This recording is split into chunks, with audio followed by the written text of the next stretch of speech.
Hi everyone, my name is Allie and welcome to my channel, and today I am going to be doing a December and January wrap-up. So this video is definitely a long time coming, but I felt like I had so many things to do in the beginning of January, so I wasn't really able to do a December wrap-up, and then I just kind of had more and more things to do as January progressed and even in the beginning of February, so it was just really hard to find a moment to do a wrap-up video, let alone two wrap-up videos. So we are going to be combining December and January into one video and getting it out to you as soon as possible because I have so many books to review and talk about. I have combined like 13 books to talk about. So it's going to be kind of a longer video, so definitely grab a snack, grab a drink, whatever you want. And we are going to be talking about the December books first. So the first book that I read in December was actually one that was part of my December TBR. I've really been trying to stick to my TBRs when I make them, but it's hard sometimes. I think, you know, it's hard for all of us to stick to our TBRs, but I really wanted to read the books that I was planning to read in December because they all sounded really good. So I started off with The Bear and the Nightingale by Catherine Arden. I ended up giving this book 5 out of 5 stars. It was one of my favorite books of 2022. It's this really beautiful and lush adult fantasy, and it takes a lot of inspiration from Eastern Europe and Russian folklore, and I was just absolutely swept away by this book. It was even better than I thought it was going to be, and I think it even exceeded the hype for me, honestly, because I kind of went into this book a little nervous about whether I was gonna like it or not because so many people have hyped up this book so much. And sometimes I get a little disappointed by hype. I think everybody does at one point or another. But I have to say that this book definitely lived up to the hype, if not exceeded it. I thought it was fantastic. I really liked the narration of the book. I know for some people it feels a little bit distant, but I kind of liked the distance that it had because it definitely felt more like a typical traditional fairy tale rather than something a bit more modern. And I think that this book really sets the scene well for the rest of the series. I haven't picked up the second book yet. I do have it as an audiobook on Libby, so I definitely want to pick it up soon. I've also heard that there's a lot more romance in the second and third books, which I'm really excited about, but I thought that this was a great introduction to the world, the magic, the characters, and I think even if you're like not interested in continuing on with the rest of the series, it makes a really good standalone. The next book that I ended up reading for December was another really amazing 5 out of 5 star read, and that was Know My Name by Chanel Miller. This book was also on my December TBR, so you know, in the beginning of December I was doing such an amazing job at sticking to my TBR and reading the books that I was going to read, and I absolutely loved this book so much. This is another one of those books that was so hyped that I was almost worried that I might not connect with it or I might not like enjoy it, but this one just also exceeded all of my expectations and all of the hype surrounding it. It was so impactful and really just had this raw feeling about it, and I listened to the audiobook for this one, and I think personally that's the way to go.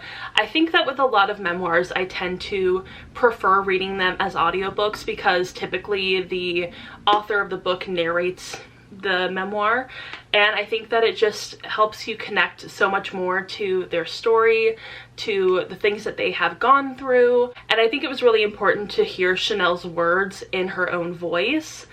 It really made the book hit so much harder, and this is definitely a book that you have to go into like knowing the content of the book, knowing that it's about sexual assault, knowing that it's about like a lot of the criminal justice system, especially surrounding sexual assault and how we handle it in this country, not only as within the laws, but also on like college campuses. So definitely know that before going into this book. It is not like a secret about this book.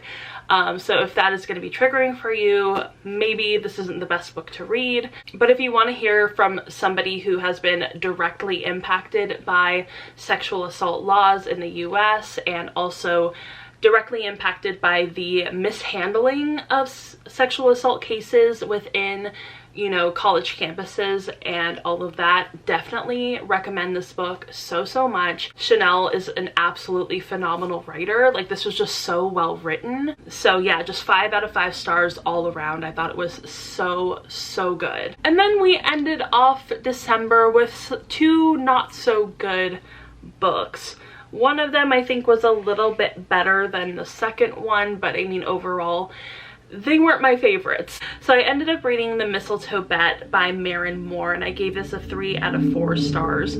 I honestly don't really remember a lot about this book, mainly because it just did not impact me in any way. There was no like, oh, I love the romance, or oh, it was such a cute book. It was just okay. And even in my review, I say that it's not memorable.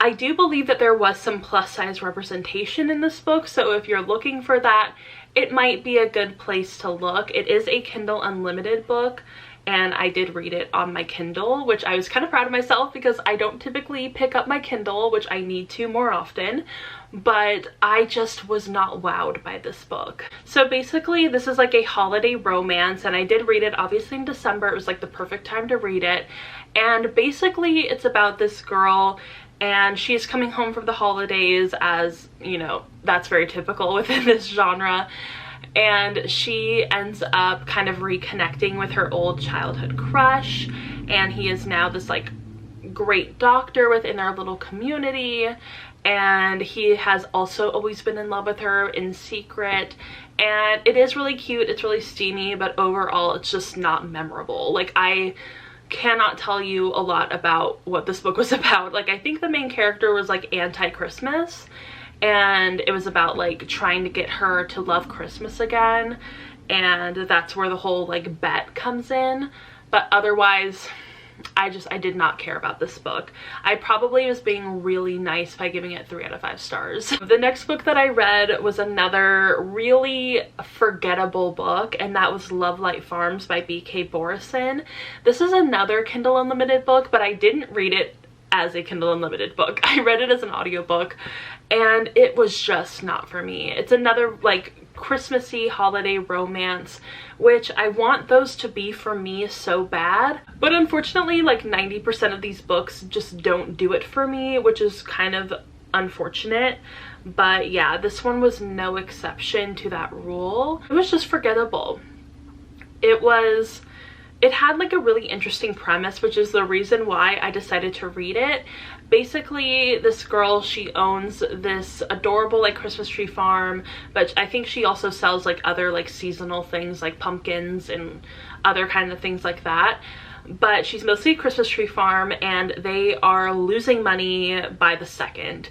And she decides to enter into this contest that one of her favorite, like, I don't know if she's like an influencer or whatever, but like one of her favorite influencers is putting on this contest for small businesses, and she decides to put in her name, put in her business, and on the application she lies and says that she has a boyfriend and that they own the farm together, and it's like a family business sort of thing, or like a romance business, I don't know. And I was kind of like intrigued by that premise. I'm like, oh, that's kind of cute, like we're gonna do like a fake dating thing, you know, we're gonna be in this sort of competition thing, that might be cute.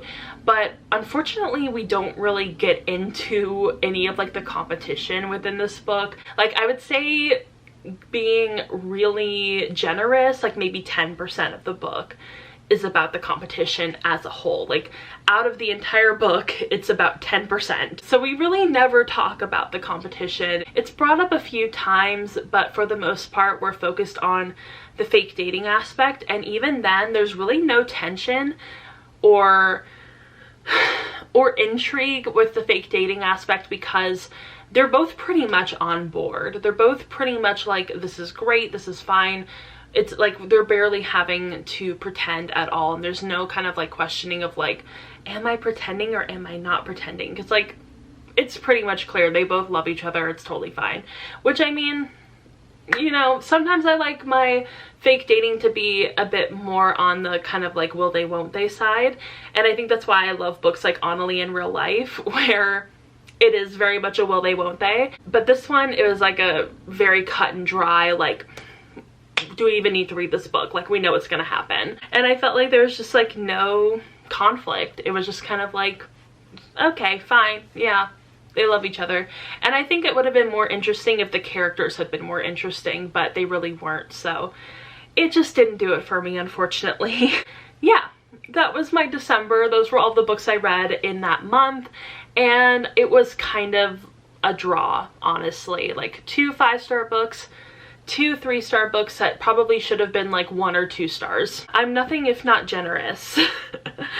Okay, so we move on to the January books, and I ended up reading 9 books in January. So we started off with Before the Coffee Gets Cold by Toshikazu Kawaguchi, and this was a really interesting book because it's another one of those like super hyped books, and everybody loves this one. It's so cozy, it's so like calming and adorable, tugs at your heartstrings a little bit. It's not too sad. Most of the stories end up pretty happy in the end, so you probably won't be like sobbing or anything, but it is a really cute book. I ended up giving it 4 out of 5 stars. I did really enjoy it. I felt like some moments were just like a little too, I don't know if I'd say saccharine, but I wasn't connecting with some of the parts as much as other parts of the book. So that's why it gets a 4 out of 5. It's not gonna be a new favorite for me. So I did really enjoy it though. I will say that. I thought it was so cute. I'm still debating whether I want to read the second book or not. I'm not really sure. However, this book is basically about this very fantastical, semi-magical sort of coffee shop where if you sit in a specific chair at a specific table and you are poured the coffee, you can basically transport yourself into the past. You won't be able to change anything in the past, but you will kind of get to relive that moment that you're thinking about, as long as it's happened, I believe, within the coffee shop. So like I said, a really, really cool premise, very interesting, but overall, it's not a new favorite. The next one is actually a graphic novel, which I have been wanting to get into more graphic novels this year, and I ended up reading It's Lonely at the Center of the Earth by Zoe Thorogood. And this one's basically like a memoir graphic novel, which I really enjoyed. And it deals a lot with Zoe's experience with depression, so definitely if that's triggering for you, I might stay away from this one. It's pretty heavy-handed in the depiction of depression, but as someone who has dealt with that in the past and in the present and will probably deal with it forever, I thought that it was a really, really great depiction. I really enjoyed this book, and a lot of it was something that I could really connect with. And I ended up rating it 4 out of 5 stars. I honestly don't really remember why I gave it 4 out of 5 stars instead of 5 out of 5, because I did really enjoy it. I think there were just some moments within this graphic novel that were a little too much for me. Not necessarily in content, but in the way that it was portrayed. I don't know like what it is about graphic novels where I'm just like very, very picky. I only like a very specific type of graphic novel. I don't know. Maybe that'll change the more I read from graphic novels, but for now, it was just a 4 out of 5 stars for me. The next book that I read was Pure Color by Sheila Heti, or Haiti. I'm not really sure how to pronounce her name, but I mean, speaking of conceptual, this book is basically the definition of conceptual. This book is about a young woman. I'm not sure if this is like autobiographical at all, but basically she has lost her father and she's kind of going through it at the moment in her life, and she imagines herself and her father's souls kind of being one in a way, and living, I don't know if it's like on the leaf or within the leaf or just like being the leaf. But like I said, this is so conceptual, it's so high concept, and it's so hard to explain what this book is about. Like I can't begin to explain it, but it's so full of emotion, and I thought that the prose was so beautiful, and this book really connected with me in talking about the soul, because you're exploring so many different themes in this book. I mean, you're going through family, friendships, love, soulmates, religion, the afterlife. Like there's so many things explored within this very small book about something that's so conceptual, and it works for me in some way. Like, I wasn't expecting to like really enjoy this book, but it was really good. I did really connect with it. I did end up giving it 4 to 5 stars because I think at some points it just kind of loses itself a little bit, but overall I really enjoyed this book. Okay, I think I describe it a little bit better in my Goodreads review. I say, the main character's father dies and she imagines her soul transferring itself into the body of a leaf along with the soul of her dead father. They exist together in this leaf, and she is able to grapple with his death and explore the secrets of the universe. She's able to ponder what the quote-unquote first draft of the world is like, and what its purpose is, and what the quote-unquote second draft might possibly be. So yeah, I think that explains it pretty well. I'm glad that I ended up writing that review because it's a hard book to really grasp onto. The next book that I ended up reading was Like a Love Song by Gabriella Martins, and I loved this book. I gave it a 4 to 5 stars, and it is basically a YA contemporary romance, which is not something I read very much often anymore, but I have been wanting to read this book for so long, and I loved it. I thought it was fantastic. I thought it was so much fun. I do think it was a little short and some parts were a little rushed, but overall it was a fun book. And if you like, you know, books about fame and music and acting and stuff like that, definitely check this book out. It was so much fun. And basically it follows this teenage girl, and she is a pop star. She is I think she writes her own songs, and she is Latina and very famous. And basically one day she is at an award show with her boyfriend, and she is about to get this really big award, and as the winner is being announced for this award, he basically breaks up with her, tells her that he's not really into her anymore, whatever, takes the entire moment away from her, and she kind of loses it a little bit. She kind of goes in on him. I mean, you know, fair, because he just broke up with her on like live television. But after that, she kind of has to rebuild her image. So she ends up getting into this fake dating relationship with a sort of smaller indie British actor, and they kind of create this relationship for the public in order to portray the main character as like totally fine, and she's over like the last relationship and she's moving on and doing good. And I don't know, I loved this. I thought it was fantastic. I thought it was beautiful. I thought it was funny, and there were some moments in this book that I felt were a little bit heavy-handed, especially when it came to explaining racism or explaining homophobia or biphobia or whatever. It just felt a little ham-fisted to me. But overall, I did really enjoy this book. I feel like if you're a fan of like Taylor Swift or Selena Gomez, this might be the perfect book for you, because I thought it was just like so reminiscent of both of their lives kind of put together. It was great. The next book that I read was I Must Belong Somewhere, Poetry and Prose by Dawn Lanuza. And this one was really great as well. I think this was my first 5-star book of the year. It was absolutely beautiful, and it's one of those collections that I could totally see myself going back to like maybe a month or so from now, just like continually coming back to this collection and finding new things to love about it. I kind of wish that I owned it physically though, because I would love to own it and like annotate it and like tag and tab all of my favorite parts and whatever, but unfortunately I only have it from the library. Still, it is a really, really great book. I highly, highly recommend it. It talks a lot about mental illness and mental health, insecurities, relationships, love. I loved it. I thought it was great, and it's definitely one that I have never seen anybody talk about before. I think it has like less than 200 reviews on Goodreads, so definitely underhyped, and I would love to see more people pick it up. The next book that I read is unfortunately the only physical book that I read in January, but it is one of my favorite books probably of the year, and that is The Enchanted Sonata by Heather Dixon Walwork. I mean, come on, we need a round of applause here, because I have been trying to read this since December. Like, this was on my December TBR.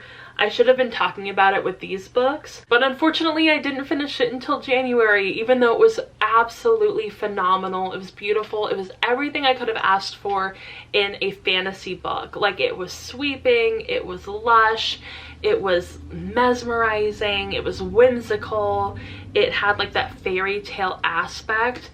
It was just gorgeous. It was just amazing. I love this book. I need everybody to read it. I mean, the good thing is that this book is on Kindle Unlimited, so if you have Kindle Unlimited, check it out. But yeah, this book was so great. It is basically a Nutcracker retelling, so if you like the Nutcracker, you might really like this book. And yeah, it was just so cute. I loved it. The writing is so beautiful, just so lush, and the characters were so sweet and so much fun to root for. And I thought that like the magic in this world was so intriguing and so different. So yeah, highly recommend this book. The next book that I read was Unmasking Autism, Discovering the New Faces of Neurodiversity by Devin Price. And I had seen this book around quite a bit, especially on like TikTok, I think a little bit on Twitter, mostly from other autistic people out there who like to review books. And I had been recommended this book a few times, so I decided to pick it up, and I did really enjoy it. I did end up giving this book 4 to 5 stars. I think it does a really good job at talking about people who are underdiagnosed with autism, which is typically women, trans people, non-binary people, people of color, basically anybody who doesn't present as a cisgender white boy are typically the type of people who are going to be less diagnosed than what medicine sees as like the typical autistic person. So I thought that that was a really interesting exploration of what it's like masking constantly from a very young age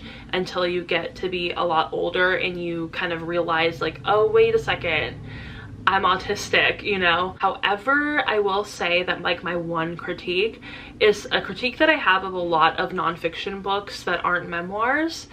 And it's basically that I feel like a lot of nonfiction books are highly repetitive and continually repeat the thesis of the book like nearly every page. As I was listening to the audiobook, and the thesis of the book would continually come up like every couple of minutes, and I'd be like, I understand what the thesis is. I'm reading the book. Like I didn't forget within the last 10 minutes what the thesis statement was. Like, I know what we're talking about here. We don't need to continually repeat what it is. And it kind of read like one of those essays where you're trying to get to a certain word limit or word count, and it's getting a little difficult, so you kind of need to pad up the writing a little bit.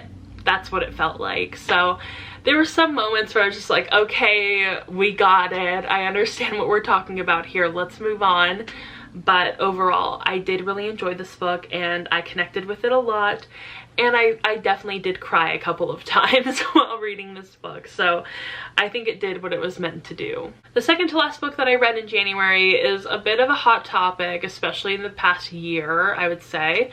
And that is Genderqueer, a memoir. I did really enjoy this graphic novel. I gave it 5 out of 5 stars. It might have been a 4 to 5, I can't remember. But I did really enjoy it. And I don't know, like it was totally fine. I liked getting to hear about Maya's story. I liked getting to understand where like their life. Sometimes I'll start a sentence and I don't even know where it's going. I just hope I find it along the way. Like an improv conversation. Improvisation. But I did really like getting to see Maya's life from the very beginning and where their queer journey started and how that was for them. I didn't really find it to be very inappropriate at all. And a lot of the things that people like point to is like, oh, that's inappropriate. It's taken way out of context and like totally misconstrued. So I don't know. I thought it was good. I liked it. So probably not one that I would reread anytime soon, but definitely one that I would recommend to somebody who is struggling with their queerness and is of a certain age. I don't know, I thought it was good. And the very last book that I read in January was a little bit of a bummer. A little bit of a disappointment. It wasn't bad, but it wasn't as great as I was expecting it to be. And that is My Sister the Serial Killer by Oyinkan Braithwaite, I believe is how you pronounce her name. But I read this book and it's very hyped. So I was kind of going into it with pretty high expectations. And I really enjoyed it in the first half. And then by the second half, I felt like it was becoming a little bit predictable and not nearly as intriguing as I thought it was gonna be. Basically, it follows this young woman and she has a younger sister, and her younger sister tends to kill the men that she is with. And she's able to usually make it look like it was self-defense or whatever, so she's not really culpable for these murders, or she's able to make it seem like they have disappeared. But typically her older sister, the main character, is the one that has to help her clean up the mess. So it is really intriguing in the first half, like I said, and it really does explore like the relationship between these two sisters, but I feel like it didn't really go deep enough for me, and I think that the page count kind of limited it in that way. So I feel like maybe if this book had been a bit longer, we might have been able to dig a little bit deeper into their relationship, into the sister as a character, as like a three-dimensional character, rather than just this sort of like plot device to make the main character's life a little bit more interesting. I just didn't feel like her sister was like a fully fleshed out person. She felt like a lot of, I wouldn't say like tropes, but she just felt like characteristics slathered together in order to make a character, rather than creating somebody who is rounded out as a person. So overall, I think I gave it a 3 out of 5 stars. I was a little bit disappointed because, like I said, it started off great, but towards the end it just didn't work out for me. Okay, so that was so many books that I had to talk about. This is definitely going to be a bit longer of a video. Hopefully I can edit it down a little bit, but I hope you all enjoyed getting to hear about the books that I read in December and the ones I read in January. I had a great time reading most of these books. I feel like I didn't have any books that were like really bad. Like none of them were like horrible 1-star books, but I'm glad that I had a good amount of like 5-star amazing books. So I really enjoyed getting to talk about all of them with you today. Finally, I get this off my chest, get it off my back, and let me know some of the books that you read in December and January, which ones stuck out to you, which ones you loved. And if you enjoyed this video, definitely go ahead and give it a thumbs up and subscribe to my channel. Also go ahead and follow me on Instagram, Twitter, Goodreads, TikTok, Storygraph. All the links will be down below, and I will see you all in my next video. Bye! Ooh, I thought it'd be me and you. Oh.